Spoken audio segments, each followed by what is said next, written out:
Ô, Pri, Diga. não dá pra gente negociar não pra entregar o trabalho no dia 20, ao invés Dá, de ser no dia 18?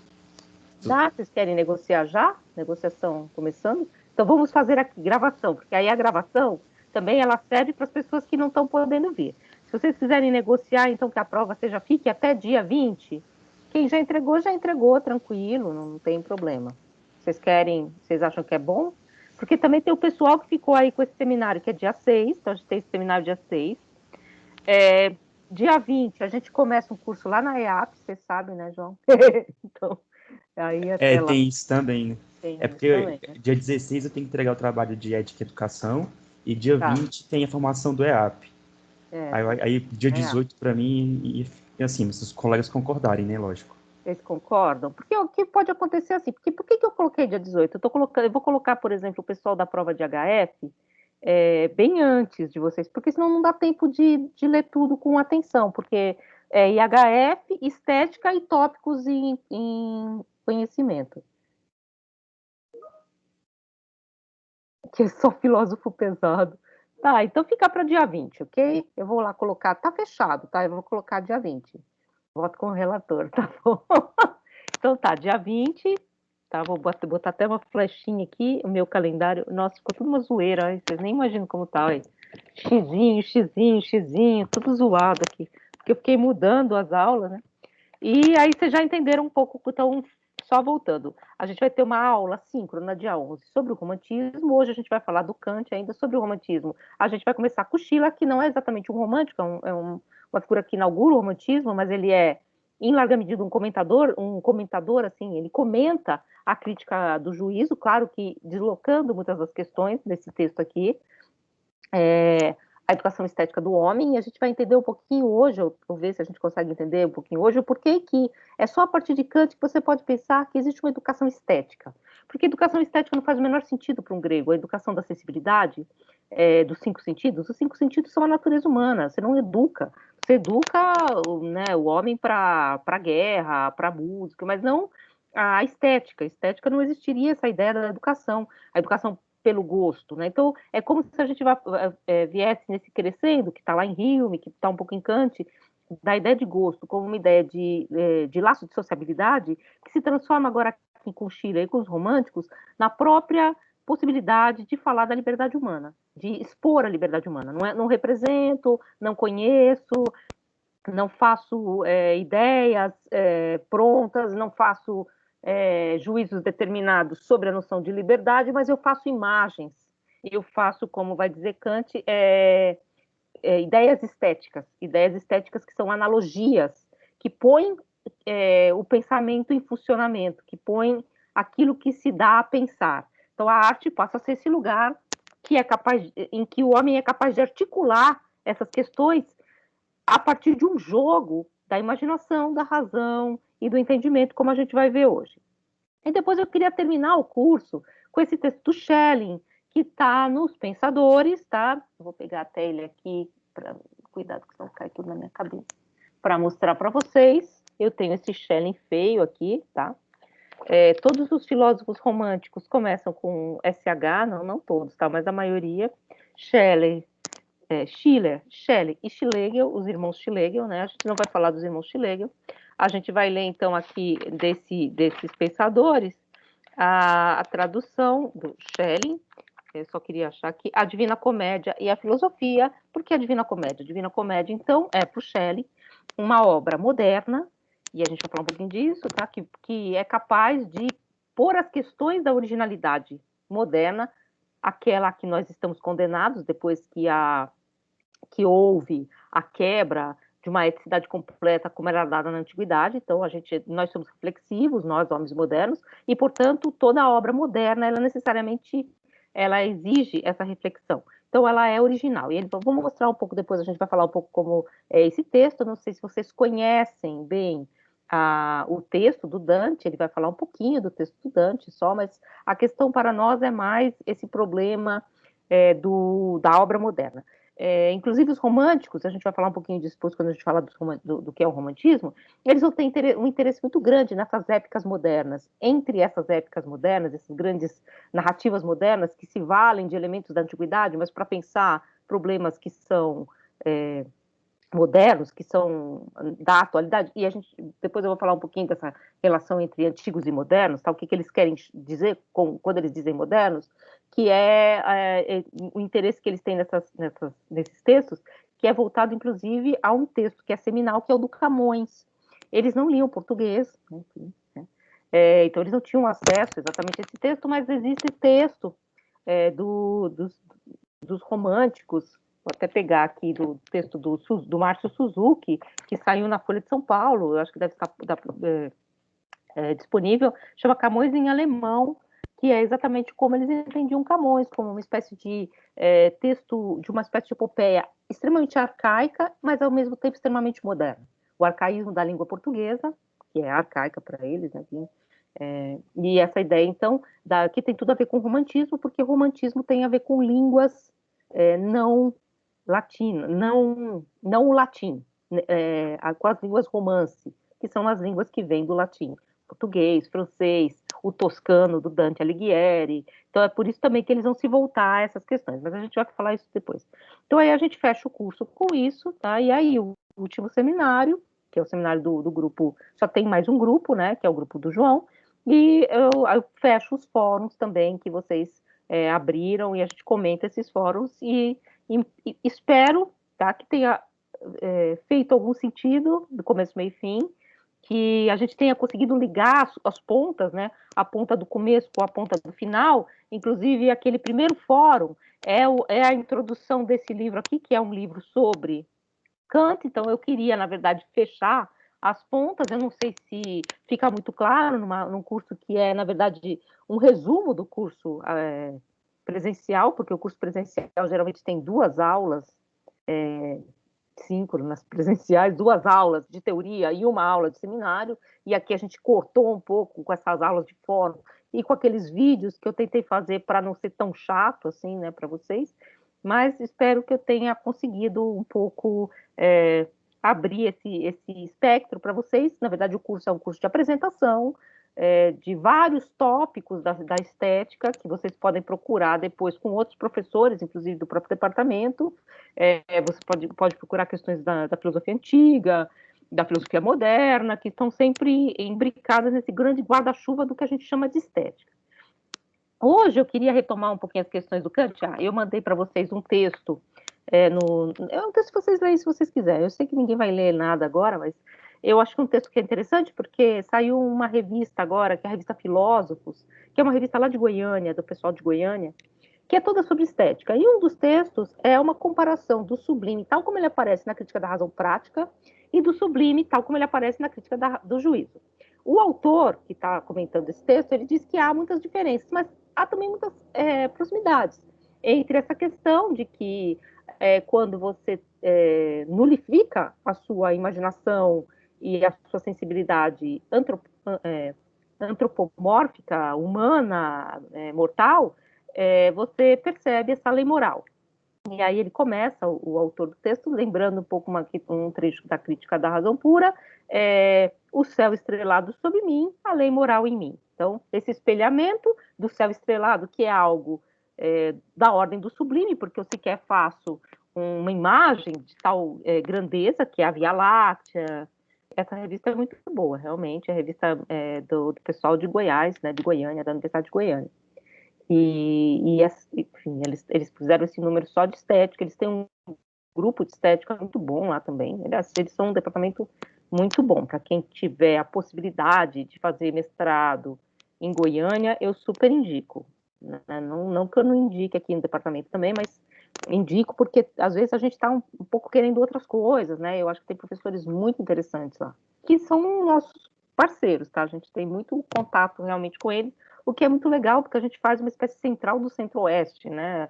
A gente também tem muito contato com o pessoal de Uberlândia. Agora nem tanto, porque a gente está todo mundo separado, né? Enfim, mas a gente já fez eventos que juntavam Uberlândia, Brasília e Goiânia, eventos de filosofia, claro, né? Porque Uberlândia, apesar de ser Minas, é a universidade muito mais próxima de nós do que do Sudeste, né? Então eles ficam um pouco puxados para o Centro-Oeste, né? Para essa questão do Cerrado, né? As universidades do Cerrado. Então eu mandei lá para vocês o texto, se vocês quiserem dar uma lida. só para mostrar essa relação, então, entre a crítica do juízo e as outras duas críticas, entre elas essa crítica que é a crítica da razão prática. Mas vale lembrar que na crítica do juízo, Kant diz muito claramente, o belo é sem interesse, ou seja, ele não tem uma relação direta e determinada com o bom, portanto, ele não tem uma relação direta com as ideias da razão, tal como aparece na razão pura, porque senão, na razão prática, porque senão, evidentemente, seria algo que escaparia exatamente a essa indeterminação reflexionante. Só que, como diz o Lyotard, Jean-François Lyotard, talvez o que o Kant tenha proposto com a crítica do juízo é exatamente pensar o funcionamento dos julgamentos, da razão prática e como esses julgamentos, em certa medida, são sempre reflexionantes, a princípio, só que alguns determinam, alguns encontram a lei moral e outros continuam simplesmente se movendo em relação a si mesmo. Esses são os juízos estéticos, que são os juízos sobre o belo e os juízos sobre o sublime. Embora a sublimidade apareça na crítica da razão prática, ele não está explicitando como esse juízo se relaciona ao princípio de prazer e desprazer, que é o que está em questão aqui. Tá? É o prazer e o desprazer. O juízo do sublime, portanto, é um desprazer momentâneo, um desagrado dos sentidos, que é agradável no segundo momento, quando a lei moral vem em apoio, quando ela aparece, vamos dizer assim, quando você vislumbra.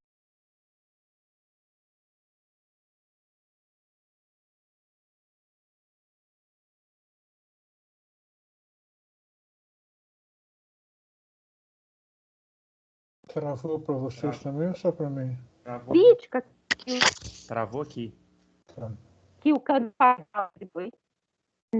Ao Edmund Burke, né, que vai falar do sentimento do sublime como um sentimento psicológico, né, o sentimento que depois o Kant chama de fisiológico, que é o sentimento de proteção, de autoconservação, que é um sentimento do corpo, ou da psicologia humana, mas não da transcendência humana. E o que o Kant faz, ele separa. Existe, sim, um movimento que é psicológico, que é um afeto, mas o sublime, quando ele se move em direção à própria racionalidade, quando ele é um movimento da racionalidade, ele está apontando para algo que é superior a esse elemento corporal. E, portanto, é universalizável, inclusive, nesse sentido, como a gente viu, universal, porque pertence a todo homem que faz uso da sua racionalidade transcendental, da sua racionalidade no nível do conhecimento.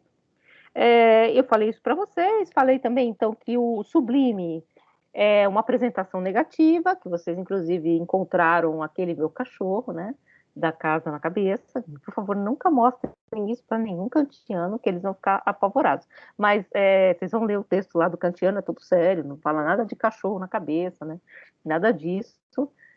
Mas, enfim, mas o cachorro na cabeça serve para explicitar um pouco, o cachorro na cabeça não, o cachorro com a casa na cabeça, serve para explicitar um pouco o que seria uma apresentação negativa. É uma apresentação que se dá por uma analogia com uma outra coisa. Essa outra coisa não se põe no lugar, ela não completa completamente aquilo que ela quer representar, mas ela serve de anteparo para algo que é irrepresentável no sentido de que não é possível de ser colocado em imagem. Então, é uma analogia. Isso aparece muito também no Kant, quando ele vai falar que as ideias estéticas, elas proporcionam para nós analogias internas do funcionamento, daquilo que você põe no lugar, com aquilo que você quer mostrar, por exemplo, o moinho, para mostrar como funciona uma sociedade, então é uma analogia.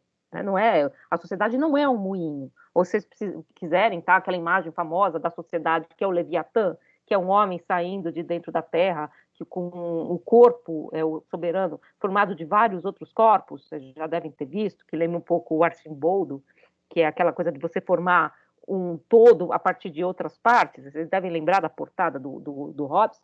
O que diria Kant? Sim, isso é uma analogia estética que cria uma imagem para dar a ver, para dar a pensar aquilo que é impossível de ser pensado de outro modo, de ser colocado em conceitos ou ideias fixas, prontas. Então, é uma analogia, é um jogo. Então, é um pouco essa função também das imagens, das ideias estéticas.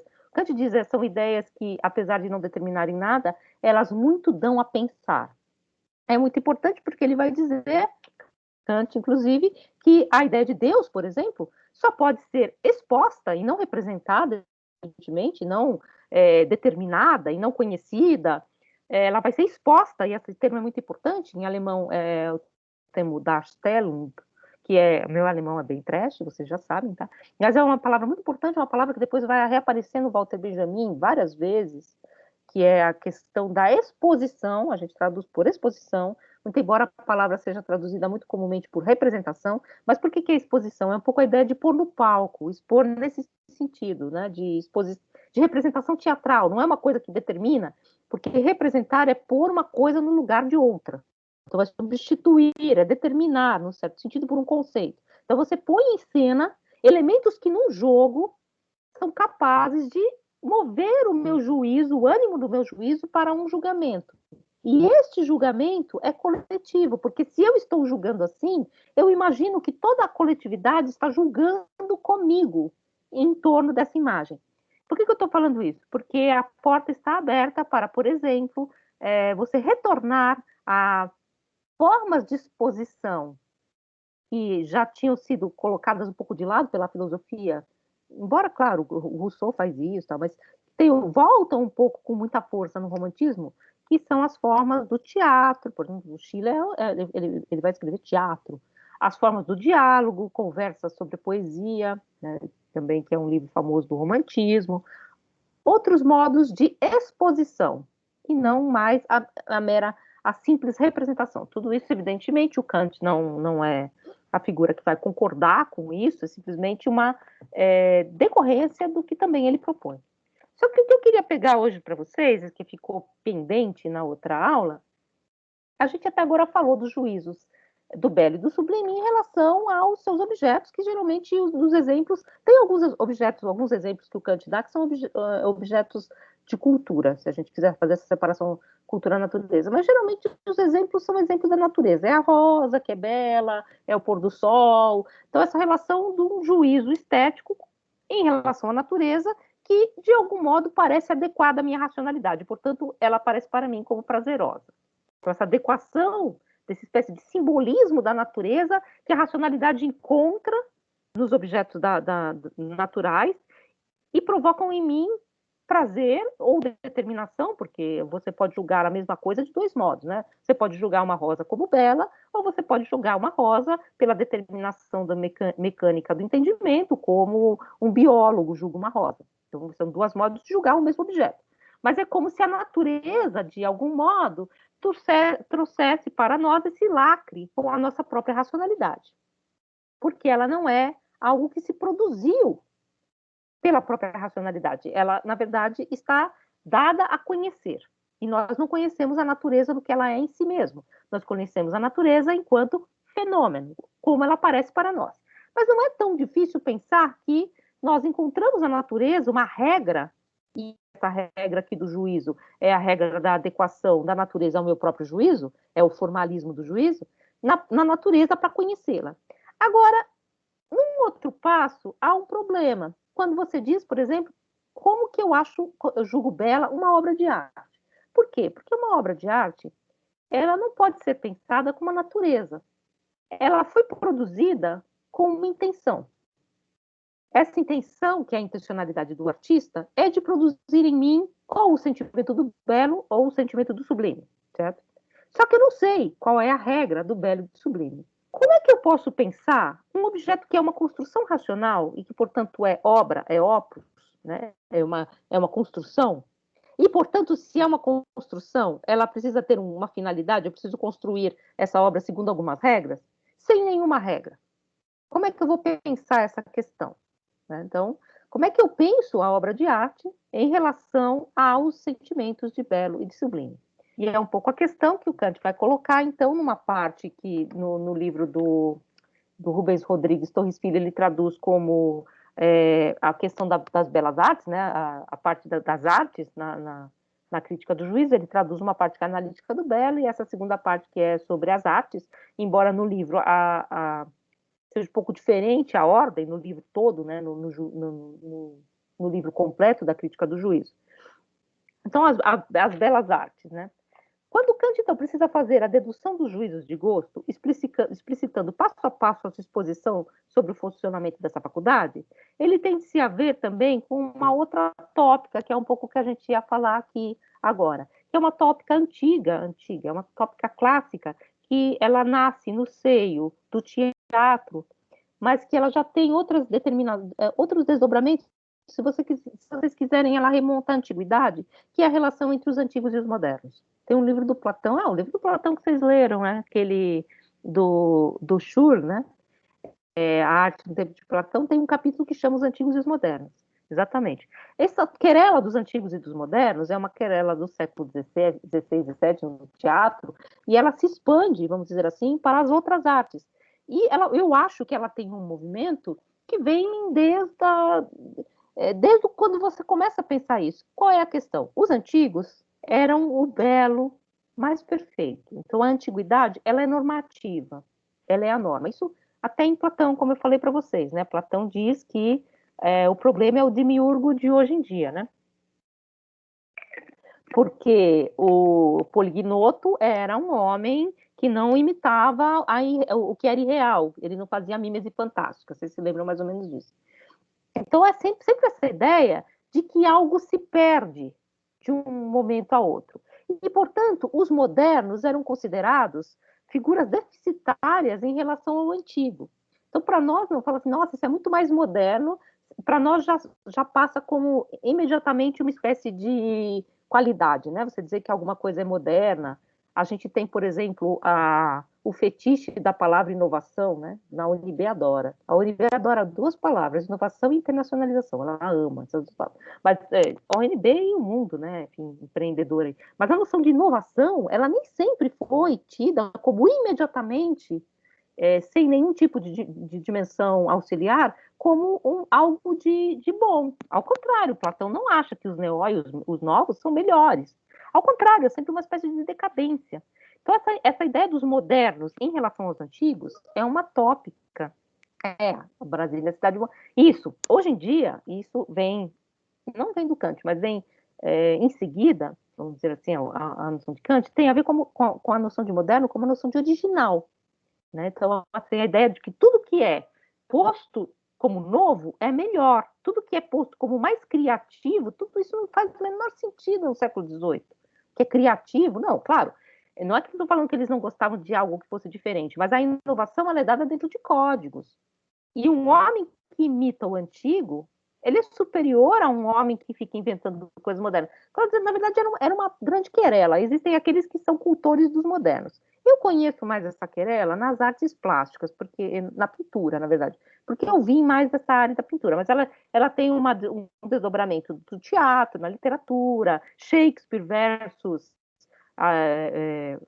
colocado do lado de Racine, de Cornélio, porque Shakespeare não escrevia numa versificação tradicional, e no caso da pintura, da pintura que eu conheço mais, aqueles pintores que imitavam a escultura antiga e os pintores que imitam a vida tal como ela é, como os holandeses, se vocês quiserem, Rafael e Rembrandt, né? Do lado Rafael, do outro lado Rembrandt, ou do lado Rafael, do outro lado Rubens, que são os pintores que pintavam a carne, a vida, enquanto Rafael imita os antigos, né? Imita o lineamento da antiguidade. Então isso é uma coisa que se recoloca muito aqui, e eu só estou dizendo isso para falar para vocês que Kant, nessa querela, se ele tivesse alguma questão, algum posicionamento nessa querela, ele não seria cultor dos modernos. Tá?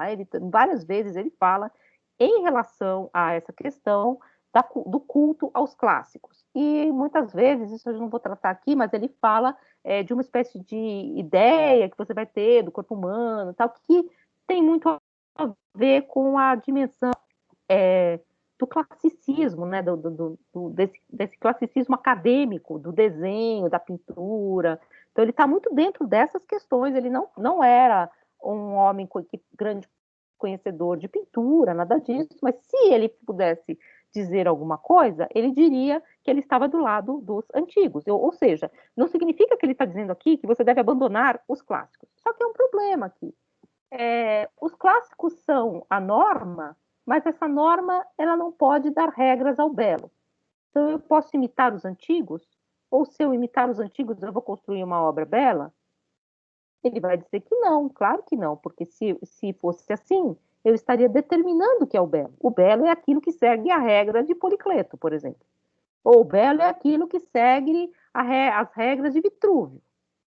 E isso era muito comum na época. Ou seja, o belo é normativo, existe uma normativa. Por que eu estou falando isso para vocês? Porque todo o século XVIII, século XVII, século XVIII, eles vão trabalhar com normativas. Geralmente essas normativas que vêm da antiguidade. Claro que uma antiguidade recriada. Tá? Eu tenho até um livro que eu gosto muito do nome. É um livro de artigos, não tem muita paixão por livros de artigos, mas é um livro do Luiz Marx, que aliás um dos pensadores mais fantásticos do Brasil, né? O Luiz Marx, ele saiu da história da arte, hoje em dia ele pensa ecologia, para vocês verem o caminho que ele fez. Ele tem altos livros sobre a destruição da terra, hoje em dia. Ele era um historiador da arte do Renascimento. Ele é ainda, né? Mas só terminando aqui, ele tem um livro que chama A Fábrica do Antigo. Eu acho o título ótimo, porque realmente você fabrica o antigo a cada vez que você retoma essa norma. Então, é claro que a norma do antigo no Renascimento é uma,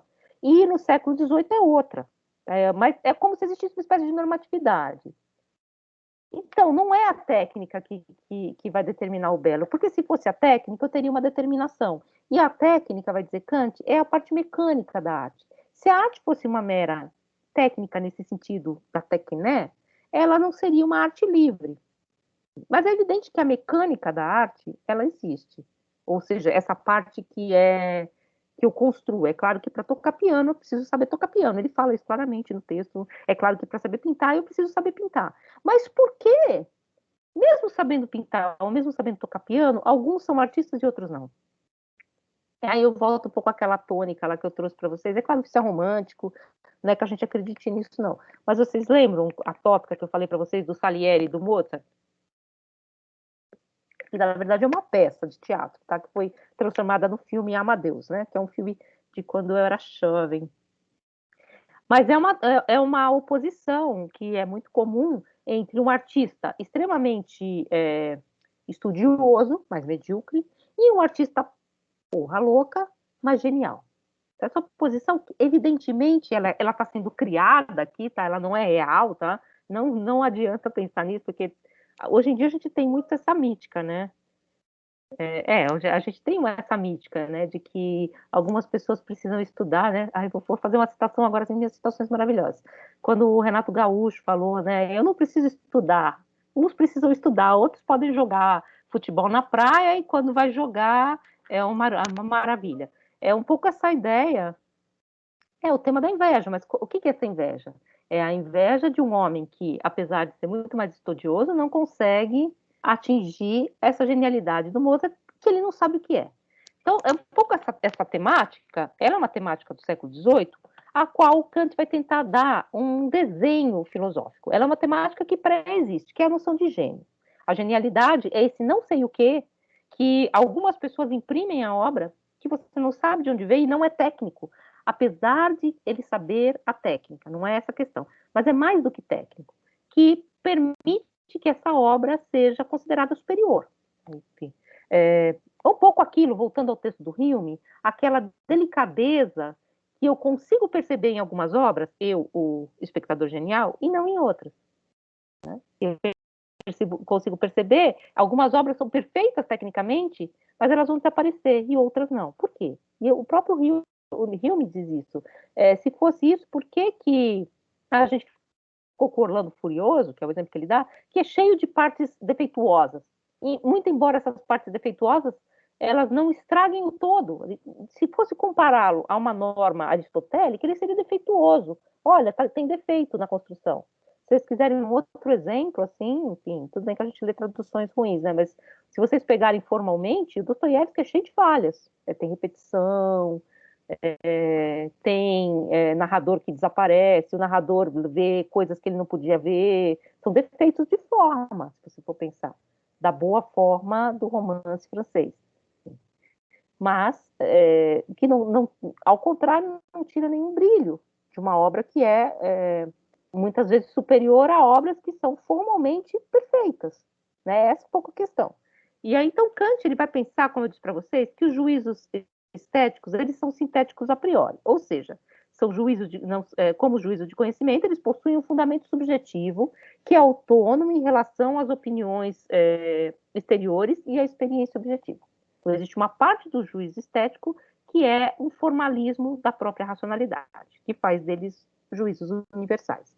Assim, desse modo, nenhum poeta, diz o autor, pode se valer de juízos externos ou ser convencido por um critério argumentativo para escrever uma boa poesia. Não adianta eu ter uma norma externa, porque essa norma externa ela não pode dar regras à arte. Se eu não julgo bela uma obra, não há regra que possa me fazer julgá-la de outra forma. Nem nenhuma autoridade em estética seria capaz de suprir a falta de reflexão do sujeito sobre o seu próprio estado de prazer ou desprazer. Eu não consigo dizer, não, mas essa obra é melhor, mas eu não tô, o meu juízo não está sendo movido, eu não estou sendo animado por esse objeto, por mais que você possa me dizer, não há como produzir, portanto, o belo, ou a sensação, o sentimento de belo, de sublime, a partir de regras. É um pouco essa questão. Eu não posso regrar e dizer, olha, isso aqui é perfeito porque a cor, porque o vermelho é contraponto ao azul, porque não sei o quê, fala todas as técnicas, ou essa música é perfeita porque ele usa o contraponto perfeitamente, ou essa escultura é perfeita, ou essa arquitetura é perfeita porque ela estabelece a ordem perfeita, ela usa as ordens da Grécia Antiga com toda a propriedade, mas se não há esse ânimo do judicativo, não é belo, é essa a questão. Há obras perfeitas, diz Kant, que são sem espírito, ele diz, não pode depender de receita, como há comidas saudáveis e soças. Não adianta, isso também é assim, várias metáforas do gosto, tá? Do gosto do ponto de vista da receita, do gosto no sentido daquilo que é do paladar, né? Mas o Kant diz isso, né? Eu posso passar a receita para você pode fazer igualzinho, isso vocês sabem, né? Eu já tentei fazer bolo e sempre sai carpete. A minha mãe fala, não, é só fazer isso. Aí ela faz lá, fica uma maravilha. E eu faço aqui, seguindo tudo que ela me falou, medindo o açuquinha, tal, pô, e sai uma porcaria. Então, eu não tenho genialidade de cozinha. Então, Kant não se... então, diz que não há regras externas, porque se houvesse, eu teria uma perceptiva, e o belo seria determinado. Ele seria tal qual um juízo do entendimento, porque eu tenho uma regra que eu aplico a priori ou a posteriori, geralmente a posteriori, uma grade, né, que vai julgar se essa obra é boa ou não. Kant não se aproxima, evidentemente, do ponto zero cultural do qual a gente pensa em partir. Então, quer dizer que não há nenhuma regra e a gente parte de uma iconoclastia completa, muito menos desse ponto de vista mais sociológico que a gente tem hoje em dia, quer dizer, alguns autores têm, de que o gosto que nós temos pela arte é uma mera construção social, não nada disso, né? Está longe desse tipo de questão.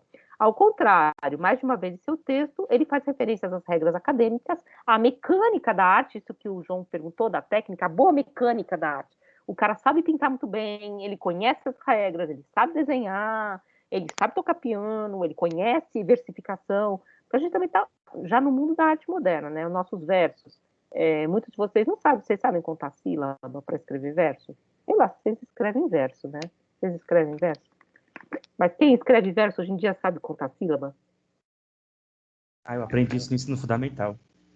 Eu aprendi médio, eu boto em prática hoje, mas muito pouco. Eu escrevo em verso, mas conto nada. Mas a gente escreve verso sem contar as sílabas, às vezes, né? No ensino médio, minha professora fazia a gente escrever tudo em soneto. Eu acho lindo. E ela contava tudo.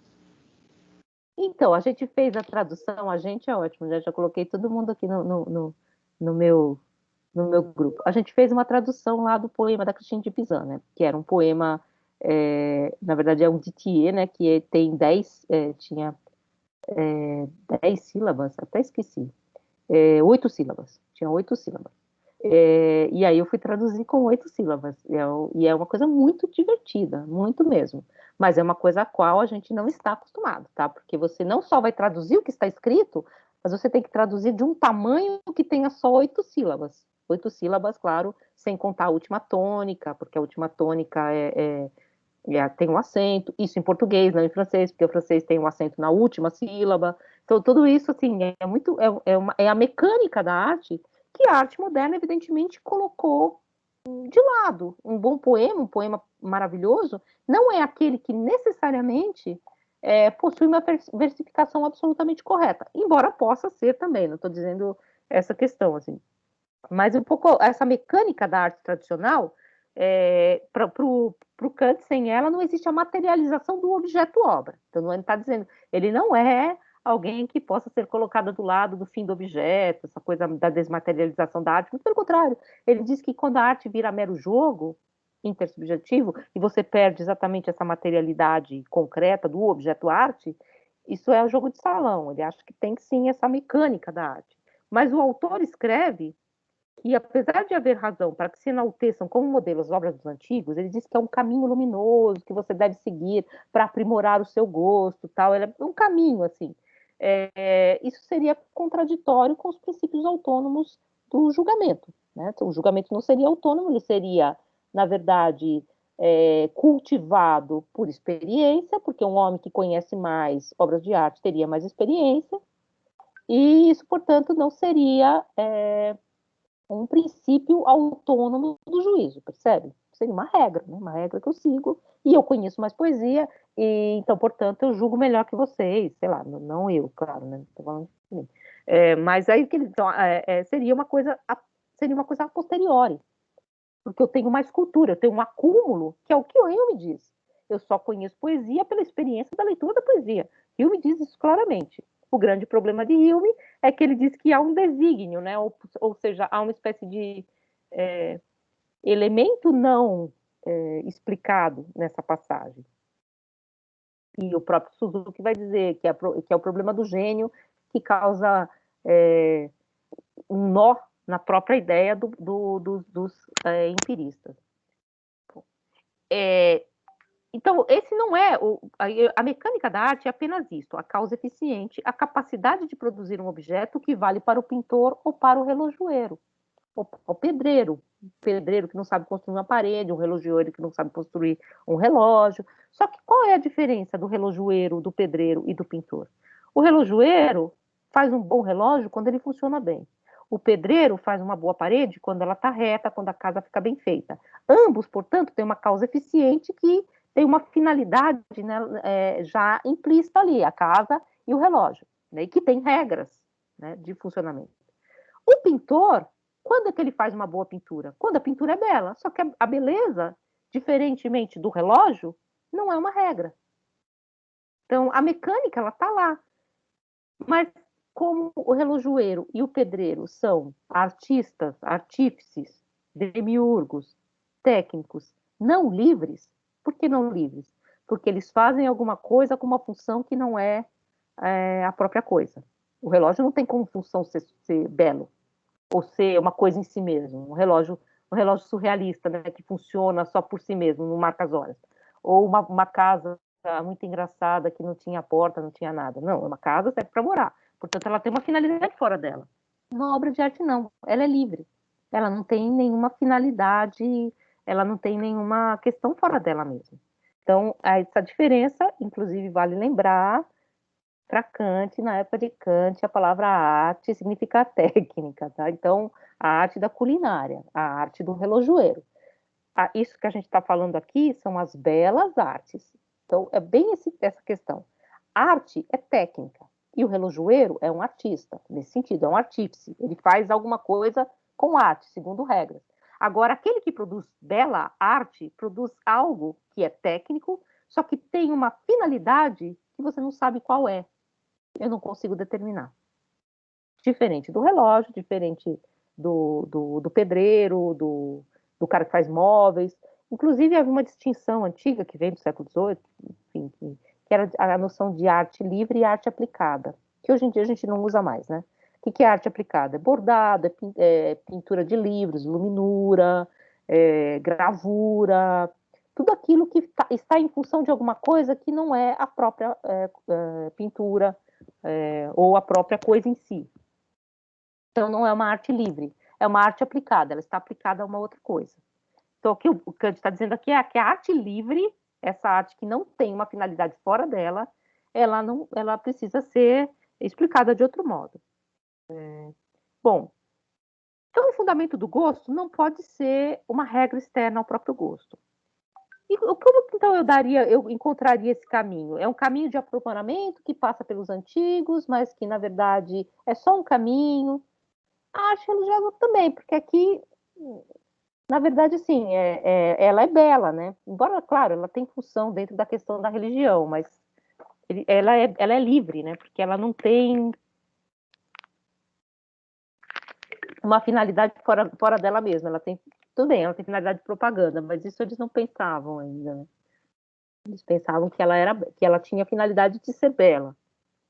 Na verdade, isso parênteses, né? Se a gente começar lá do começo, e o que o Wesley falou, a Alice, o Danilo no vídeo deles, óbvio que hoje em dia a gente sabe que todas as imagens são construídas com algum fundo que não necessariamente é só o belo, que elas têm um certo viés, muitas vezes ideológico, que pode ter desaparecido. Isso está em quase todas as obras de arte, né? Então, não estou dizendo que não, mas aqui no século XVIII, ele está dizendo que essas obras seriam livres. A gente nem usa mais a distinção entre arte aplicada e arte livre, no certo sentido. Aqui, na verdade, a gente está pensando, ele está se criando uma ideia que depois vai ser aquela da autonomia da arte, que a arte dá normas a si mesma, que hoje em dia, evidentemente, a gente já colocou em questão, né? De norma suprema, então, e quase insuperável, os clássicos, os antigos, passam a ser apenas os pontos luminosos no caminho subjetivo do gosto, que, auxiliado pela história cultural, o juízo pode julgar sem cair nas rudezas das primeiras tentativas de Kant. Então, eu não preciso ser rude como aquele homem que não conhece nada, mas eu também não preciso, não posso necessariamente me valer dessas regras. O artista, isso ótimo, para o homem que julga, ótimo, isso já está lá no Hume. Algumas obras que eram fabulosas na época delas, porque elas foram construídas segundo uma regra muito clara, hoje em dia perderam qualquer tipo de brilho. E isso é muito óbvio, na verdade, embora, claro, não concordo com a noção de gênio e tal, mas você pega obras que na época foram os pontos luminosos, por exemplo, o grande pintor da época um pouco, enfim, não da época do Kant, eu não saberia dizer, mas eu lembro dois grandes pintores, que eram os Carracci, o Aníbal e o irmão dele, que eu não lembro o nome, Agostinho, e tinha o Ludovico também, que eram famílias de pintores. Eles eram a grande norma da pintura na época, enfim, rivalizavam com o Caravaggio. Hoje em dia, as pessoas não conhecem, não tem mais esse movimento, e Caravaggio é muito superior para nós. Ou seja, não estou dizendo que existe um juízo universal e que isso não é histórico, mas só para pensar um pouco, se a gente pensar segundo Hume, aquelas obras que eram perfeitas para a época, de algum modo, elas envelheceram, tal como o vinho, que era uma maravilha para os convivas, para aquele que era o sabedor, que tinha uma espécie de desígnio especial, tinha um certo gosto de ferro, porque tinha uma chave dentro. Então, é como se a chave aparecesse depois, com o tempo, desses artistas que perderam o seu brilho. Isso é comum, né, na história da arte, na história do mundo, né? Você ter pintores que foram, ou artistas que foram grandes na sua época e que desapareceram, e desaparecem às vezes muito rapidamente, né, de uma geração para outra. Isso é normal, o juízo vai se depurando e tal. Agora, o grande problema é quando você volta a relação para o lado do artista. Tudo bem que a gente julgue sem nenhuma regra, segundo o nosso próprio ânimo judicativo, que essa obra move em nós essa procura de um conceito pela imaginação que joga, portanto, com o entendimento, como eu falei para vocês, e, portanto, eu procuro a finalidade para determinar, só que essa finalidade nunca é encontrada, e, portanto, esse jogo é reflexivo e ele vai movendo esse meu ânimo e causa prazer, porque, na verdade, causa uma espécie de adequação desse objeto à minha própria racionalidade, à minha própria subjetividade. Mas, num certo sentido, o artista, entretanto, segundo tais normas externas, não é capaz de produzir, capaz de produzir obras mecanicamente bem feitas, ou mesmo obras culturalmente bem fundamentadas. Ele pode ser muito culto, ele pode ser o Salieri, O Romero Brito, desaparece. A próxima geração já desapareceu. Ou não, né? Sabe-se lá, né? O mundo é tão louco, né? Mas desaparece. Mas ele não é capaz de produzir obras belas, dotadas de espírito, como vai dizer o Kant, né? O juiz, então, como dissemos, ele agencia essa especificação da natureza à nossa razão. Né? A razão o objeto parece para mim como muito agradável, como prazeroso. Daí Kant chamar de simbolismo da natureza essa característica que o juiz encontra nela e que faz julgar obras como belas, como sublimes, etc. Mas esse simbolismo ele está nos fenômenos, ele está na minha relação com a natureza. Sim, aí é uma outra questão. Você tem uma questão que é social. Isso sempre existiu também, né? Que aí a gente está um pouco na questão antropológica, falando como Kant, tá? Na sociologia da arte, que não existe nessa época, mas óbvio, né? Hoje em dia, assim, parênteses, aqui a gente está fazendo filosofia da arte, tentando entender um pouco como esses conceitos foram criados e como a gente pode ainda acioná-los, que é o que Thierry Dedouve faz com a noção de juízo estético. Agora, se vocês forem estudar sociologia da arte, vocês vão descobrir que, por exemplo, se estuda muito mais como os contratos entre o artista e os comanditários, aqueles que encomendavam as obras, se davam, e o que está nesses contratos é muito importante, porque, na verdade, esses contratos são uma relação social que se dá a ver como obra. Por exemplo, às vezes você fala, ai, que lindo, o cara usou o azul. É porque o azul era uma cor considerado uma cor cara, e também isso mostra a riqueza. É muito comum em obra do Renascimento, você tem lá os santos e um cara feio pra caramba no canto, que é o cara que encomendou a obra. Todas as relações, elas são internas à obra. Tá? Então, mas isso é sociologia no sentido mais puro, né? Eu citei aqui o Baxandal, né? Que o Baxandal, num livro que foi traduzido para o português, que é um livro muito bonito, assim, eu acho, mas, enfim, foi traduzido para o português como O Olhar Renascente, que vai falar sobre o Renascimento, por exemplo. Que é sociologia da arte, né? Sociologia da arte, por exemplo, o Benjamin fala que ele é um sociólogo, é por isso que ele não é um sociólogo, porque ele pergunta pela verdade da obra de arte. Sociólogos não necessariamente fazem isso. O Frank Castel, não que eles não saibam ver a obra de arte, mas é uma outra pegada, realmente, né? Eles vão entender essa questão do gênio como uma questão de época, claro. Nós também, não estou dizendo que a gente vai fazer a crítica a essa noção de gênio também.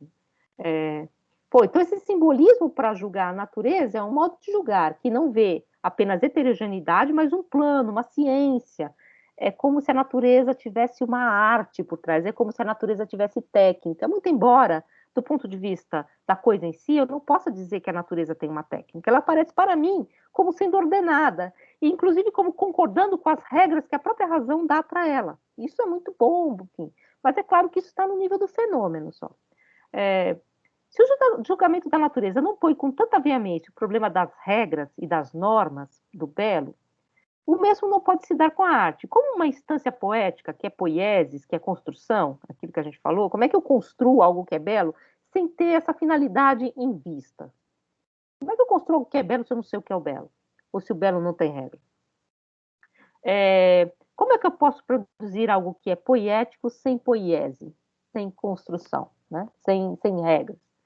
Apenas seguindo de longe, sem tomá-los como modelos clássicos, porque se eu copiar os clássicos também, eu posso fazer uma obra sem nenhum tipo de espírito.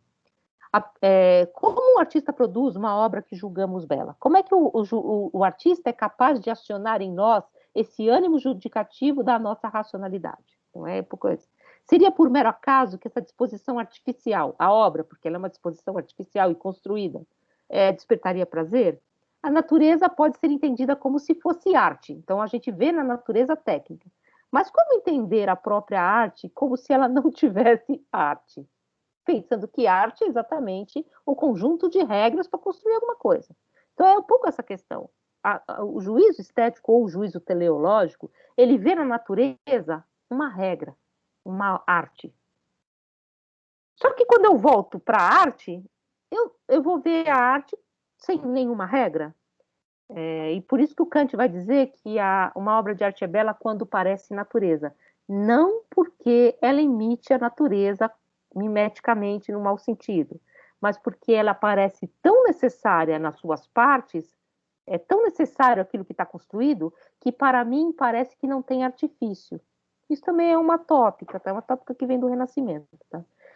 No Renascimento se falava muito de um termo, quer dizer, uma tópica que veio do Renascimento, que claro que o Kant depois retrabalhou, que é a noção de expressatura. O que é expressatura? Está no Cortesão, do Castiglione. Acho que quem é da história da arte já deve ter lido. Castiglione escreveu um manual de boas maneiras do cortesão. Boas maneiras que eram, na verdade, formas de se mostrar socialmente superior. Então, hoje em dia, para nós é só boas maneiras, mas era algo socialmente muito importante. E um dos dados do cortesão, daquele que é o homem da corte, é a expressatura, ou seja, ele faz as coisas de tal maneira, naturalmente, que parece que aquilo é uma disposição da sua própria alma. Não parece que ele estudou. Então, assim, por exemplo, você chega, você fica horas se arrumando, horas arrumando o cabelo, arrumando tal, mas quando você aparece, parece que você acabou de acordar, que você acorda daquele jeito lindo. Então, é um pouco essa ideia, ou você fica horas estudando esgrima, só que quando você vai lutar, olha só, que é um pouco a ideia do Leonardo da Vinci, né, que ele pintava sem se sujar, tal, sem nem estudar, né, a coisa ia saindo, fluindo. Então, essa ideia de uma naturalidade tal, de uma facilidade, inclusive o termo que o Vasari usa é muito bonito, é facílima facilidade, né? Tem uma facílima facilidade para fazer, é uma espécie de hipérbole, né? Facílima facilità, acho que fica em italiano. É uma facilidade tal que parece que transborda, que é um pouco que está no Amadeus, né? Ele senta lá, qualquer coisa que ele faz, sai uma música maravilhosa, enquanto que eu estudo e não sai nada. Isso não é verdade, tá, gente? Porque tem muita gente que acha que é isso assim mesmo, mas não é, não. É ao contrário, é que nem o cortesão, tá? Ele fica estudando para parecer que aquilo é natureza, mas o Kant vai dizer isso. A bela arte, portanto, ela é bela quando ela parece natureza, ou seja, quando ela parece necessária. Quando o artifício a partir do qual ela foi construído é tão natural que ele passa despercebido. Eu não fico vendo a dureza do desenho, a dureza da música, o contraponto, eu não fico percebendo muito a técnica. Ela passa a ser como algo de fluido. Kant, então, entende que a obra de arte é bela quando ela parece ser natureza, mas não no sentido mimético evidente. Não é porque você produz um quadro que pintou a natureza ou porque a música imita o som dos pássaros, nada disso. Muito pelo contrário. O Kant diz que quando você descobre que o roxinol que está cantando na sua janela é uma máquina, é uma caixa de música, aquilo passa a te irritar profundamente. Isso eu concordo com ele, porque você ouve um som assim, é uma árvore batendo na janela, aí você fica feliz, tranquilo, ai que delícia, uma árvorezinha. Assim que você descobre que é a janela que está batendo, você já fica irritadíssimo, porque é um barulho mecânico. Então, ele diz assim, não é a imitação da natureza mecânica, é ao contrário, ela é infernal. Pro Kant, né, que era um rapaz. Aqueles vídeos de chuva do YouTube. Você Eu bota acho que eu assim, não ia... sons para dormir, é aquele barulho de Ai, chuva. eu lembro uma vez que eu trabalhava num lugar lá que os caras fizeram um negócio assim, eles fizeram um vidro que ficava caindo uma aguinha. Né? Parecia um box de banheiro, não sei, mas enfim, era uma coisa tipo uma fonte. Aquilo era tão irritante, embora barulhinho de água seja legal, né? Mas aquilo dava vontade de ir no banheiro toda hora, coisa estranha. Então é meio isso, assim, mas não parece uma fonte, não parece que você está do lado de uma cachoeira. Parecia que você estava do lado de um box de banheiro, mas tudo bem. Tem isso também lá naquele a Casa das Artes, que eu adoro ir lá, assim, quando eu não tenho o que fazer, eu vou passear lá, assim. Ia, né? Sabe, aquele lugar que vende um monte de coisa de pintura, desenho, caneta, eu adoro lápis, caneta, tudo. Diga. A senhora tocou num ponto interessante que sempre me vem à baila agora lendo qualquer texto de estética, é que, eu não estou interessado se é o barulho de chuva do YouTube ou se realmente está chovendo. O que importa é o que aquele barulho causa na minha mente. Aquele barulho é um fenômeno estético. E é a partir disso que eu devo julgar as coisas, não? Sim, no sentido do Kant, sim. O julgamento estético ele não é voltado em relação à obra de arte. Ele diz, na verdade, o Kant diz que quando você tem essa relação mecânica de imitação da natureza, ele fala de uma máquina que imita o roxinol, ela passa a te incomodar. Então, não é essa a representação mecânica da natureza, né? Que é o que você admira. É, na verdade, a necessidade natural que você admira. Essa noção de expressatura que eu trouxe aí do Castiglione é um pouco essa ideia. É tão natural isso está no Aristóteles também, né? É a noção de necessidade. Não é real, não acontece na realidade, mas ele é tão bem armado enquanto enredo que eu não vejo a costura, percebem? Sabe, que é tão bem costurado ali o enredo, por exemplo, o enredo do Édipo. É óbvio que é um enredo.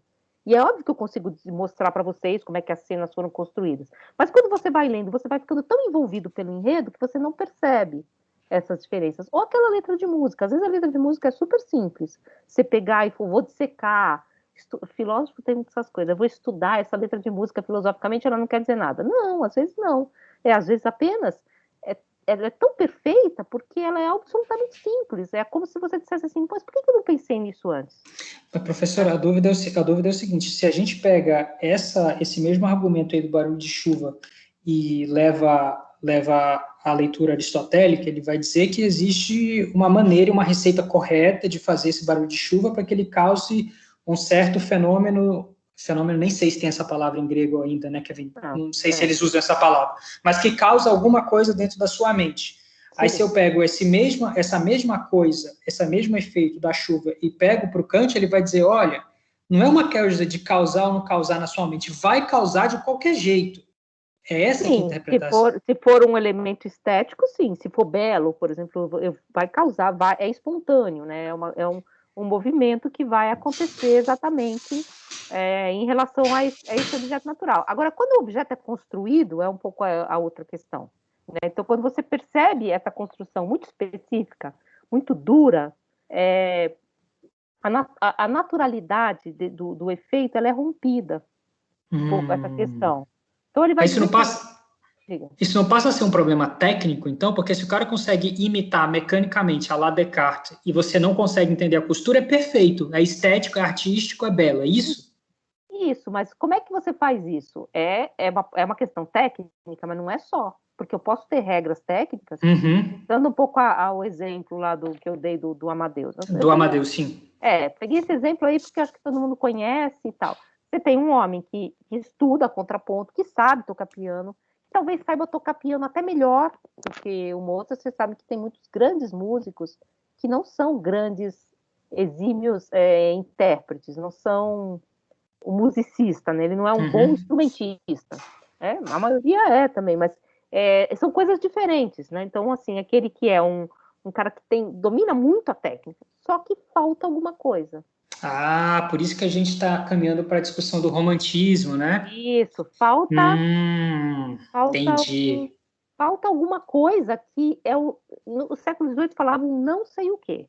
Não sei o quê, que faz com que obras que sejam produzidas. É como se essa questão da técnica já estivesse dada. Todos os artistas, evidentemente, conhecem e dominam a sua técnica. Por exemplo, um poeta. O poeta domina a língua portuguesa, a língua inglesa, ou a versificação.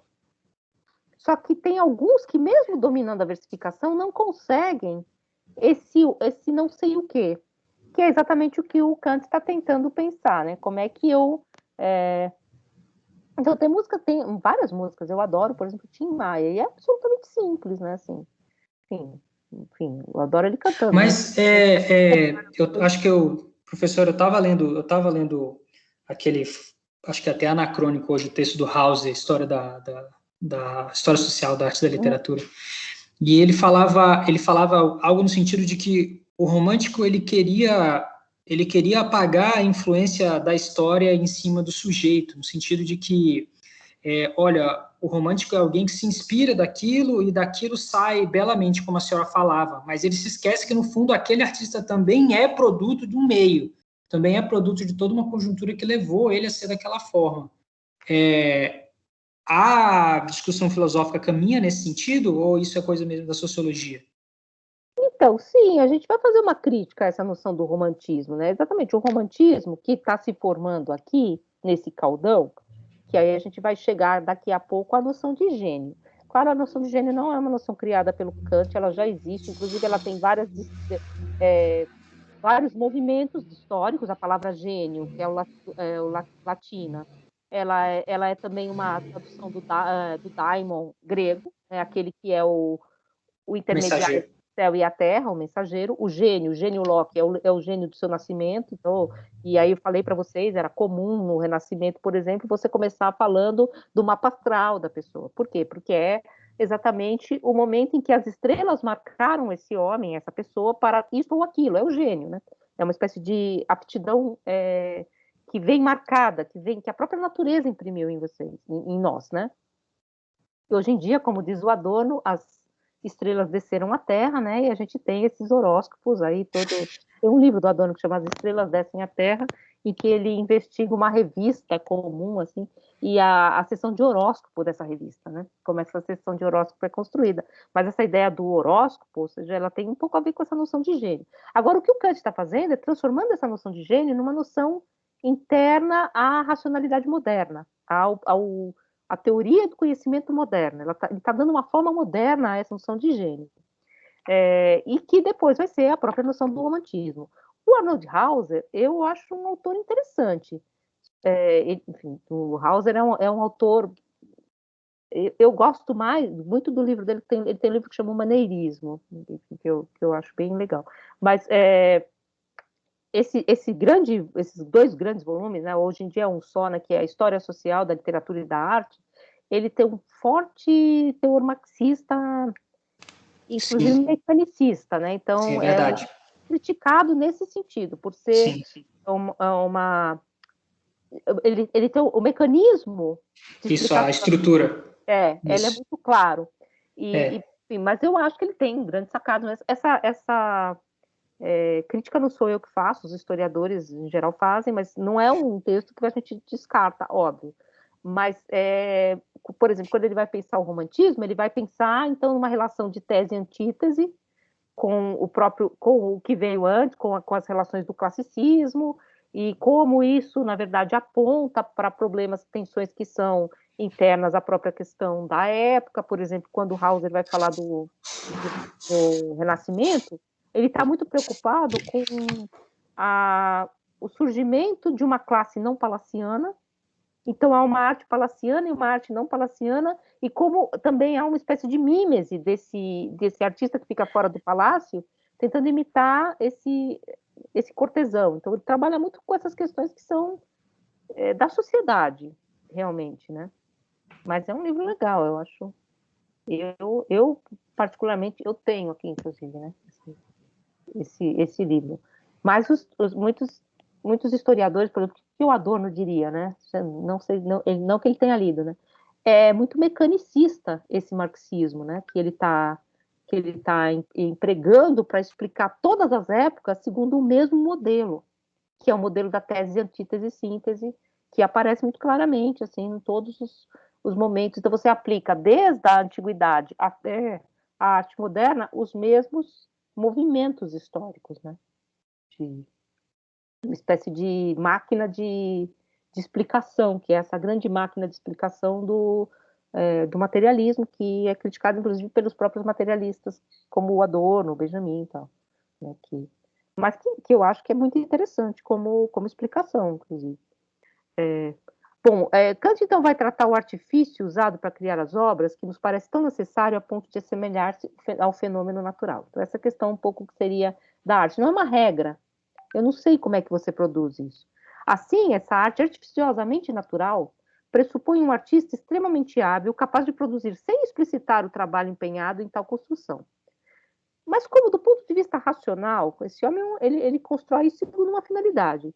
Podemos explicar esse paradoxo de um artista extremamente hábil, que é capaz, inclusive, de apagar os rastros da construção, ser, no entanto, estar, no entanto, atuando quase ao acaso, porque ele não tem regra para fazer isso, sem regras, sem normas e sem modelos. Ou seja, como diz Kant, a beleza na natureza é uma coisa bela. E na arte é a representação de uma coisa bela que precisa ser produzida segundo um conceito do que essa coisa deva ser. Né? Eu tenho que ter um conceito do que é belo para produzir uma coisa que eu estou dizendo que é bela. Então, porque ela pressupõe o fim. Enquanto na natureza o belo pode ser uma finalidade sem fim, na arte não. Eu tenho que ter uma finalidade que é produzir o belo e ela é o fim. E eu tenho que saber o que ela é. Para explicar, então, essa disposição natural de um criador, o artista, que cria sem regras, mas ainda assim produz obras que parecem ter uma finalidade, mesmo que sem fim, Kant retoma uma antiga tópica, que é aquela do gênio. Então, o gênio, que é essa figura, o gênio moderno, não funciona, então, como esse gênio tradicional, que depois, se vocês quiserem dar uma lida no texto, eu falo, inclusive, do gênio do Michelangelo, né, como ele era pensado no Renascimento. Ele era genial porque Vênus estava na casa de Mercúrio, umas coisas assim. Então, ele é genial porque, de algum modo, o macrocosmo espelha o microcosmos humano, de algum modo, espelha a natureza diretamente. Né? Então, o próprio Deus, a própria natureza imprimiu nesse homem essa capacidade. E aquilo que ele produz, Michelangelo, além de ser produto de Michelangelo, é também produto da natureza, de algum modo, né? Porque ela colocou isso nele. Mas como é que eu vou entender isso a partir de um homem racional? É exatamente o que o Kant vai dizer, que o gênio moderno não funciona como esse ser quase divino, que é um articulador da própria natureza diretamente. Mas ele é um articulador, esse gênio kantiano, do livre jogo das faculdades humanas no nível dos fenômenos. Então, ele não tem mais uma relação direta com a criação. Vocês vão ver muito isso no Renascimento, né? Uma das frases famosas do Leonardo. Nunca se admira tanto as obras do Criador como nas obras das suas criaturas. Ou seja, a pintura, ela espelha a natureza como uma espécie de espelhamento daquilo que é a essência divina do próprio natureza. Então, é como se você tivesse um espelhamento direto. Aqui, não.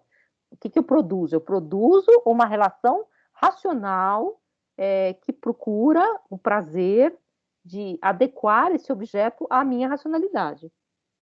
Esse sujeito, então, assinalado, porque ele tem um sinal, esse sujeito que é capaz de articular essas regras, que é capaz, portanto, de acionar o livre jogo das faculdades sem nenhuma regra, sem nenhuma norma fixa, muito embora, claro, ele sabe pintar, não é nada disso, é aquilo que o Kant vai chamar de gênio.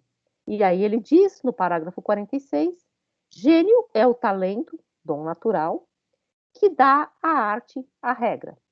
Já que o talento, como faculdade produtiva inata do artista, pertence ele mesmo à natureza, porque foi a natureza que colocou no artista, poderíamos também exprimirmos assim: gênio é a disposição natural inata e gênio pela qual a natureza dá à arte a regra. Então, na verdade, o que se explicita na obra de arte é uma espécie de representação segunda da natureza nos objetos. Esse gênio produz ideias estéticas. E aí ele vai dizer, essas ideias estéticas, diz Kant no parágrafo 49, o dom natural supera o trabalho. Não pensem assim, tá? Porque tem muita gente que pensa assim e acha que é gênio e não produz nada e fica lá sentado esperando que um dia a genialidade vai sair, assim. Isso não existe, tá? Isso é romântico, mas enfim, né? Tem um monte de gente que é assim. A hora que eu sentar e escrever, vai sair um negócio que você nem imagina. Não sai nada, tá, gente? Porque, nesse sentido, eu sou mais próxima do Sartre, né? Você só é gênio quando você está agindo genialmente. Você só escreve quando você está escrevendo. Mas o que o Kant vai dizer dessas ideias estéticas? Ele vai dizer que elas são representações da faculdade da imaginação, que muito dá a pensar, sem que, contudo, qualquer pensamento determinado, isto é, conceito, possa ser-lhe adequado. E, consequentemente, nenhuma linguagem alcança inteiramente, nem pode tornar compreensível. Então, essa ideia estética é algo que aciona a minha racionalidade de tal modo, a imaginação humana de tal modo, que eu começo a jogar duas coisas, né? Enfim, a fazer analogia entre as coisas e entender algumas coisas, pensar algumas coisas que não poderiam ser pensadas de nenhum outro modo. Então, a imaginação deixa de ser, então, aquela faculdade meramente esquematizadora, como aparece na Crítica da Razão Pura, para aparecer como uma imaginação livre de conceito, ela joga com o entendimento e produz, por analogia ou por simbologia, né, porque o Kant chama de símbolo, né, conteúdos que não podem ser mostrados de outra maneira por outra linguagem qualquer. Essa capacidade, como dissemos, se aprimora no frequentação dos clássicos, e o Kant não está dizendo que não, ela só é totalmente completa na capacidade articuladora do gênio. O gênio, portanto, ele passa a ser um homem superior, porque ele é o homem que é capaz de, pela natureza, acionar as regras daquilo que é arte, e eu não sei, e mover nos espectadores essas capacidades estéticas de se pôr a pensar. Então, o artista, ele toma um papel muito importante. E aí eu volto um pouco à questão que a gente falou lá no começo do curso, do nhen-nhen. Por que pensar que o nhen-nhen, o fotógrafo, é um artista, soa tão problemático para nós? Porque nós demos ao artista, em larga medida, o romantismo deu ao artista, mas nós continuamos um pouco essa deferência ao artista, uma capacidade tal de articular elementos poéticos que põem para nós as questões de forma, às vezes, muito mais claras e muito mais sensíveis, porque joga com pensamento e com sensibilidade, do que a própria filosofia. Então, ele aciona essa corda, vamos dizer assim, do sentimento, que é o sentimento de prazer e desprazer, ele puxa, vamos dizer assim, o ânimo do juízo, espontaneamente, muitas vezes sem que eu sequer saiba por quê. Então, nesse sentido, pensar que o nhen-nhen produziu em mim, como ele diz, né, esse sentimento, que é um sentimento coletivo, que é um sentimento de humanidade, que é o sentimento estético por suas fotos, é algo que é obsceno, é o que ele diz, é obsceno pensar que esse cara é um artista. Hoje em dia a gente vive parênteses, né? Saiu aí assim, enfim, pegando aqui a carona, né? O biógrafo do Rorty, do escritor, parece que ele cometeu um crime, mas parece que o livro é muito bom. Aí fico assim, devemos ou não devemos ler um livro de um homem que é moralmente não bom? São questões que a gente se põe muito hoje em dia, né? Porque a gente gostaria que só pessoas boas produzissem obras de arte, né? Mas devemos ler Heidegger ou não? Hã? Devemos ler Heidegger ou não? Então, devemos ler Heidegger ou não? Devemos admirar Caravaggio ou não, né? Enfim, devemos... E aí isso vai ampliando, né? Porque daqui a pouco você não lê Kant, porque ele era machista, você não lê Aristóteles, porque também ele era machista, racista. Enfim, essas questões, é óbvio, estou colocando essas questões para nós, tá? Não estou dizendo que elas não são verdade. Então, um pouco a questão que o Thierry Deduve põe, e eu falei para vocês que ele tinha um certo desenho kantiano na sua pergunta, é essa.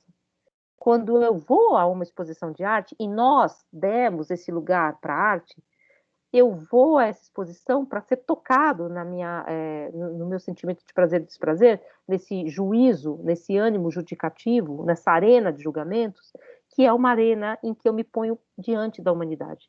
E quando eu ponho algo na cadeia do que eu chamo de obra de arte, quando eu ponho, por exemplo, essas fotos num jogo com outras fotos, com outras coisas que eu chamo de arte, eu estou fazendo uma operação que é muito incômoda nesse sentido. Diga, Giordano. A dúvida, interessante a senhora mencionar isso, porque eu entendo que a minha relação ela deve acontecer com a obra de arte, e isso aí é um fenômeno estético, correto? Isso.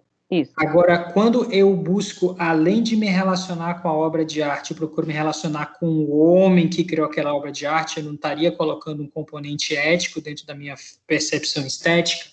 Então, sim, mas é exatamente essa questão. Assim, quando eu digo que o gênio é um homem assinalado pela natureza, que é um pouco isso que o Kant está dizendo, quem dá regras à arte é a natureza.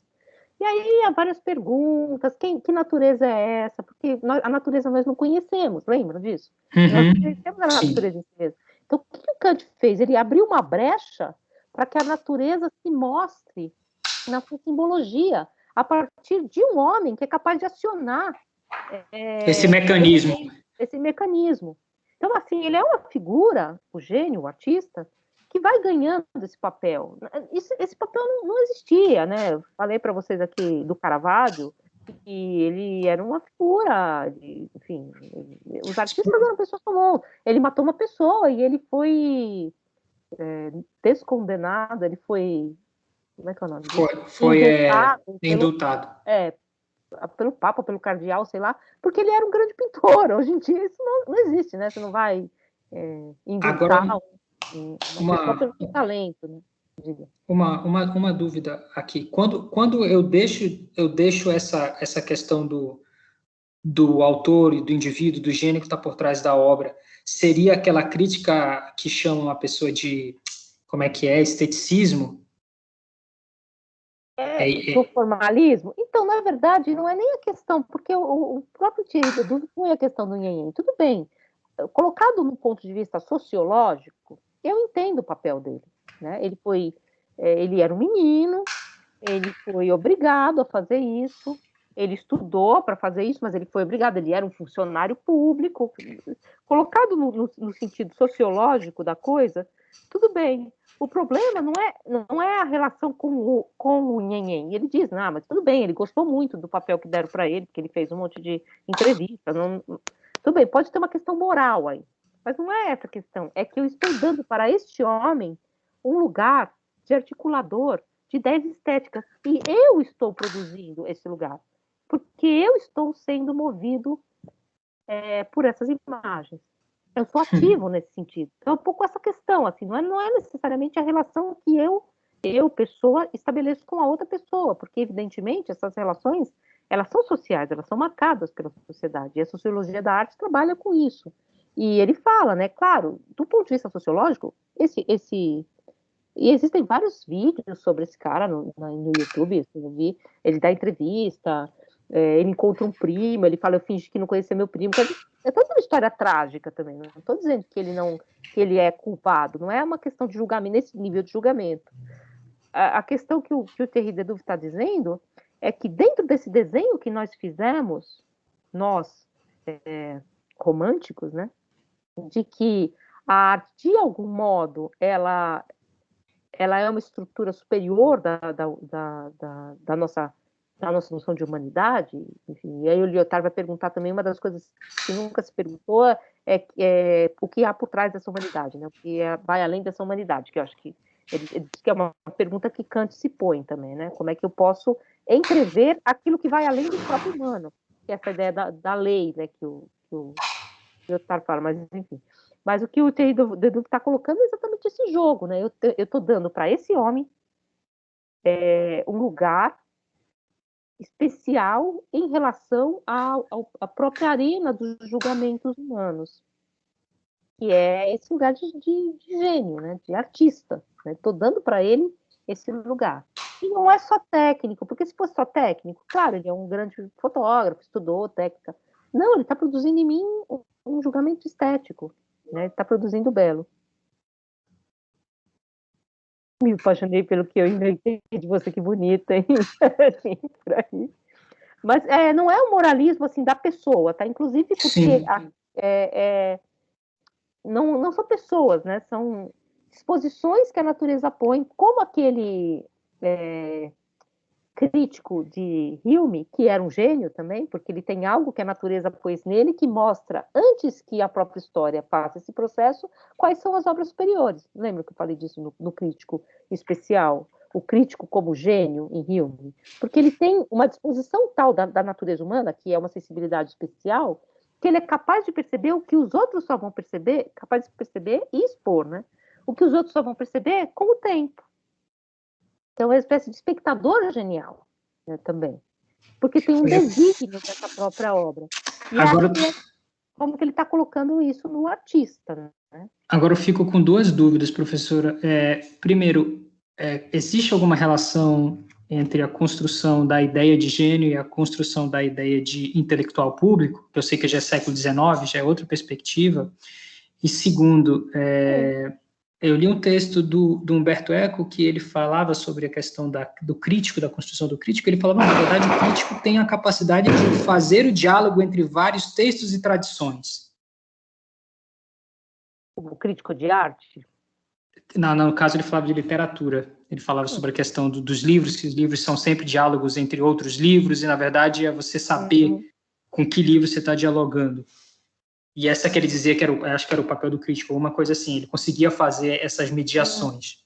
Ele consegue, de alguma forma, ter uma sensibilidade tal que ele mostra o que nesse texto é interessante de ser lido, né? Vamos dizer assim, no certo sentido. Mas você tinha perguntado a coisa do intelectual. No certo Isso. sentido, o primeiro grande intelectual, assim, entre aspas, né, é o Zola, né? Isso, século XIX, no caso e ele Dreyfus.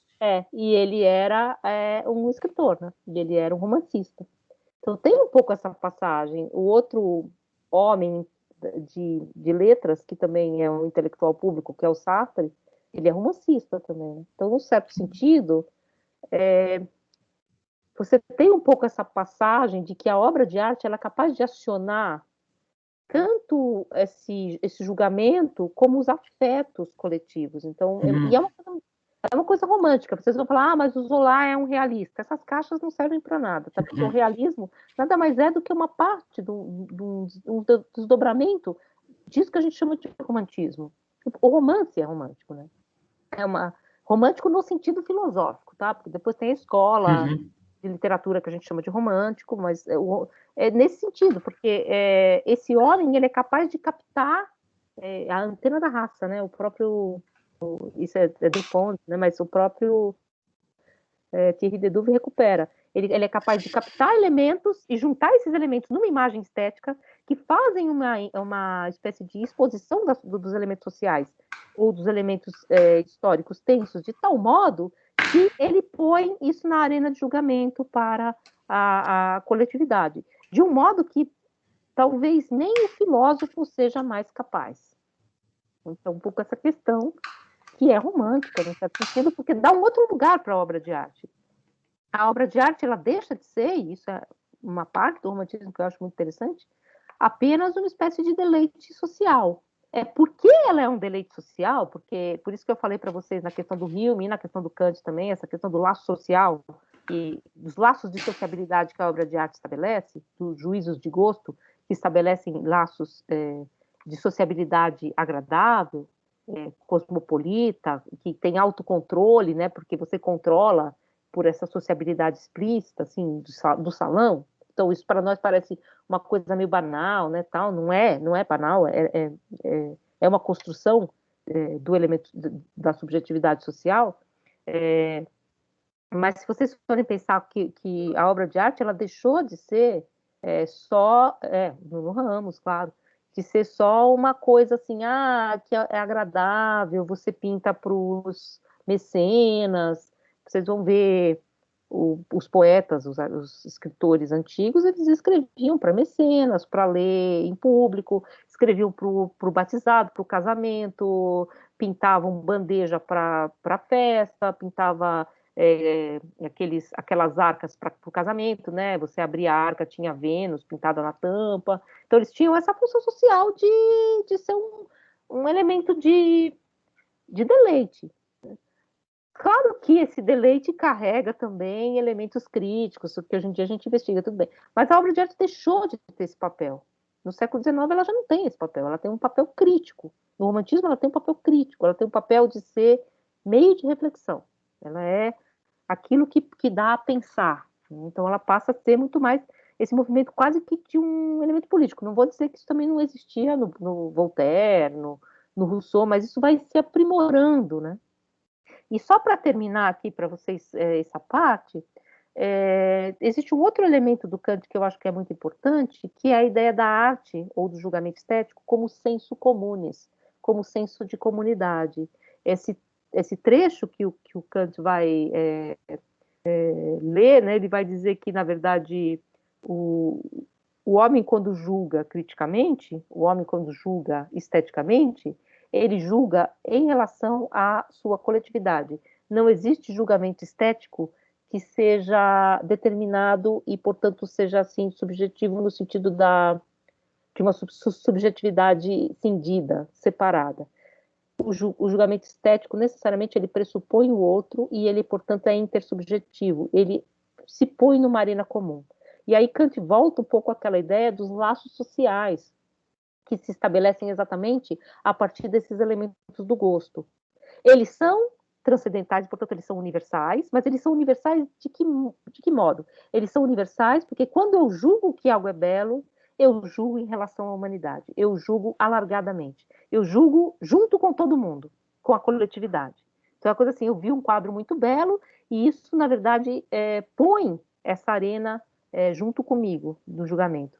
E não é um julgamento determinado, portanto, é um julgamento que tem que pressupor outros juízos. Então, essa construção que o Kant faz do julgamento, em torno da obra de arte, é o que os românticos depois vão levar à frente. A gente vai ler a carta 15 do Schiller, a aula que vem, e ele fala, por exemplo, que a arte não é só forma e nem só vida. Você tem a vida pura, a vida na sua informatividade, né? A vida. E você tem a forma, que é a racionalidade. A vida pura, ela é instinto, ela é instintiva, ela é animal, ela é afetiva. A forma é fria. A forma viva é obra de arte. Ela não é só forma e não é só vida. Quando ela é só vida, ela cai muitas vezes numa rudeza. Quando ela se forma, ela cai numa frieza intelectual. Então, portanto, essa articulação entre forma, o formalismo do juízo, e vida, a experiência estética, é que move esses dois elementos do humano, que é o que a gente vai ver aqui, e se transformam na própria forma viva. É o formalismo do meu juízo, mais a experiência da vida, do mundo, que põe o homem também diante da comunidade e da sua própria liberdade, né?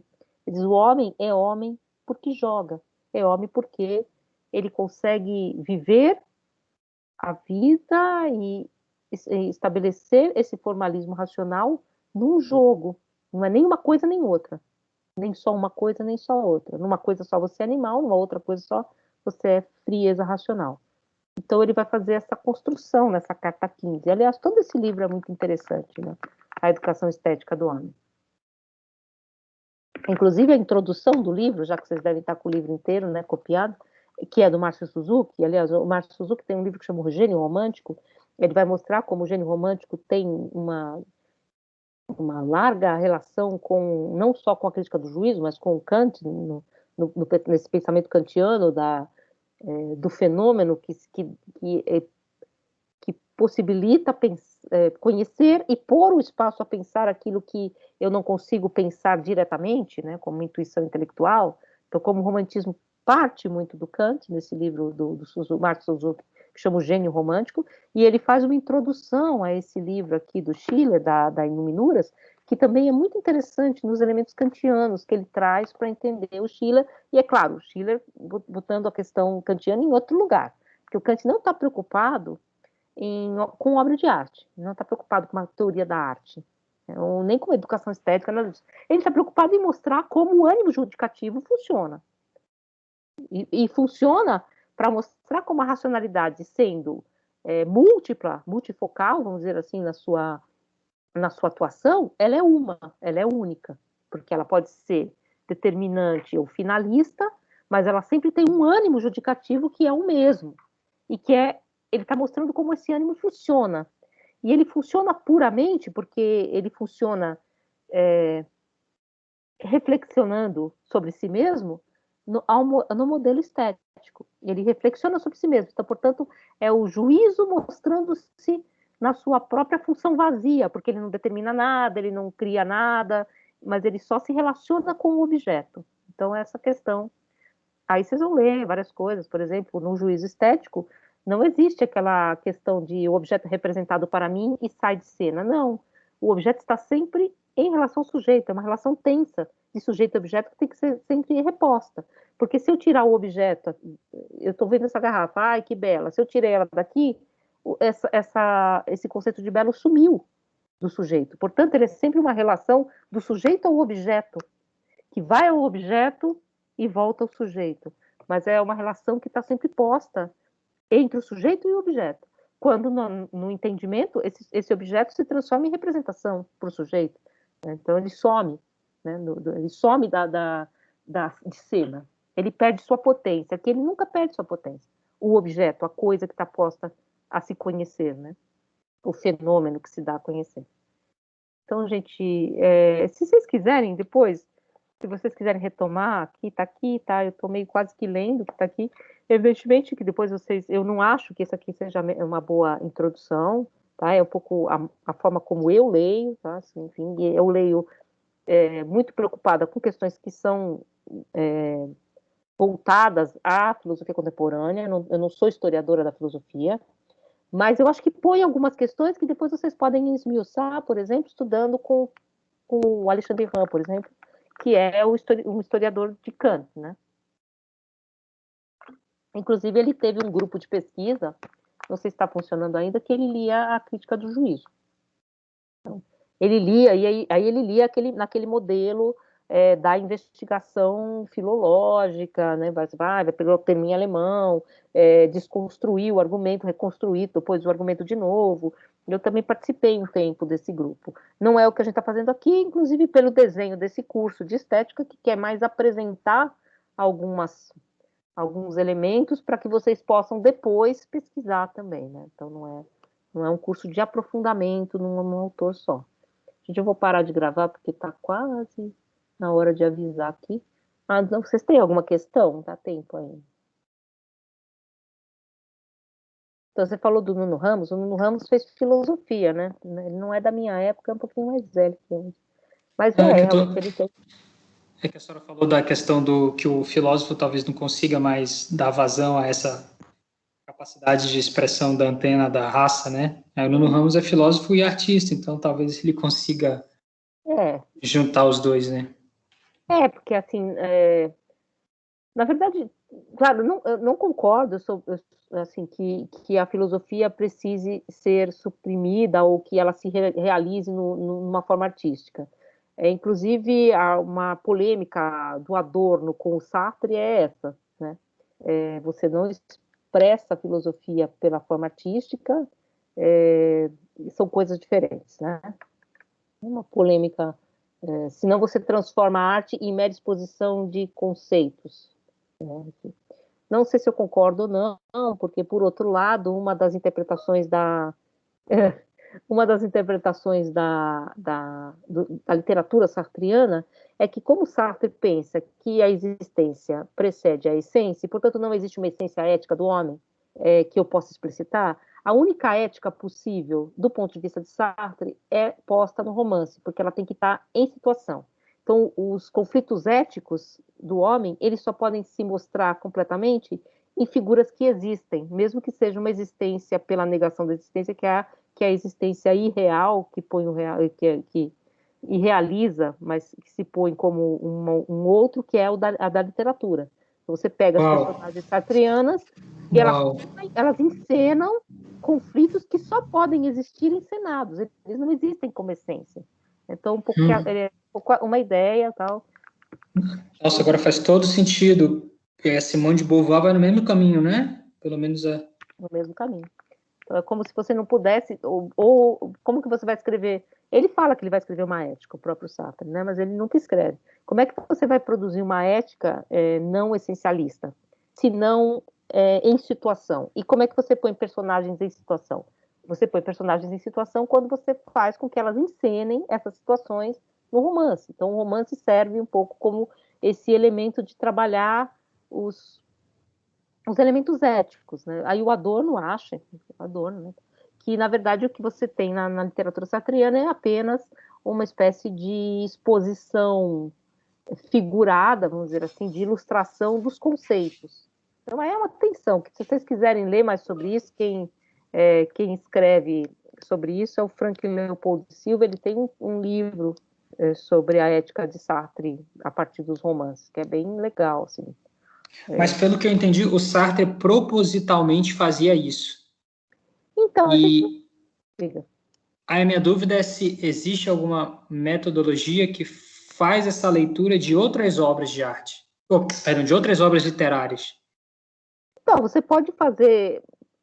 Eu acho que, assim, tentar encontrar sistema em obra literária enfim, é um erro, né? Porque, por exemplo, se você pegar o texto do Kant, ele tem um sistema e ele quer dizer alguma coisa. Uma obra de arte é aberta, você não sabe muito bem o que ela quer dizer, ela pode dizer muitas coisas, ela pode ter sido escrita para afirmar uma coisa que ela já não diz mais, que se perdeu, que historicamente se reconfigurou. Então, a obra de arte ela deve ser lida de outro modo. Literatura deve ser lida de outro modo. Agora, no caso do Sartre, ele escreve esses romances dentro de uma teoria, que é essa ideia do pôr-se em existência, né? Então, há vários elementos na literatura do Sartre que são claros, assim, que ele está escrevendo um romance, entre aspas, de tese também, né? Então, pode criticar ou não se é um romance de tese, por exemplo, quando ele quer explicar a relação entre essência e existência. Tem uma personagem A Idade da Razão, eu acho, que lembra quando ele, menino, ele viu um jarro chinês de 1000 anos. E aquilo humilhava, porque aquilo tinha 1000 anos e ele era uma coisa que sequer tinha tinha consciência da sua imortalidade e sequer tinha uma essência. E aí ele pega esse jarro e quebra. Então existe esse momento na literatura que evidentemente está tentando colocar essas duas questões, essa coisa essencial que é desde 1000 anos e eu que sequer sei o que eu sou, porque eu estou posto no mundo. Então essas relações que aparecem. Agora, claro, isso que acontece no livro pode ser lido de outro jeito, né? Pode ser lido por outra interpretação, por uma interpretação que é freudiana. Uma pessoa pode ler o livro sem saber disso e ler outra coisa, né? Então, a literatura ela tem esse movimento, né? Ela é um jogo. Agora, se é má literatura, se é boa literatura, aí também a gente vai para outras questões. A Idade da Razão é um livro mais tradicional, né? Mas depois ele começa a fazer experimentos com foco narrativo, e aí a gente entra numa questão que é técnica literária, se pode gostar ou não, mas o Adorno não gostava, né? Mas o Adorno também não tinha essa perspectiva, e essa sartriana, do intelectual engajado nesse sentido do Sartre, né? Um intelectual que vai entregar panfleto na rua, não é esse o papel, né, na verdade. Aí são as tensões. Existe um texto famoso do Adorno, que aliás é muito mal traduzido para o português, mas a gente está esperando a tradução nova, que chama Engajamento, né? Engajamento em francês, porque a palavra vem do francês, que é exatamente uma crítica ao Sartre, na verdade uma contraposição entre Sartre e Brecht, que também é um outro artista engajado, mas é um artista, né? Então ele faz alguns contrapontos, mas a tradução do português é muito ruim, tem muito erro, então a gente tem que esperar uma tradução nova. Mas eu tive uma aluna que fez um projeto de monografia sobre essa questão. Se vocês quiserem ler, ela chama Mayara Franco, e o texto é sobre Adorno e Sartre, é sobre exatamente essa dicotomia aí desse momento. É esse Adorno, né, o Adorno que critica o Sartre no Engajamento, e o Sartre dos romances, lido muito pelo viés do Franklin Leopoldo Silva, que é essa, da Tana Amaro, também, que é uma estudiosa de Sartre, que é lá da Federal do Espírito Santo também, que também tem essa leitura da literatura sartriana como uma espécie de ética em situação. Bom, gente, vou parar de gravar.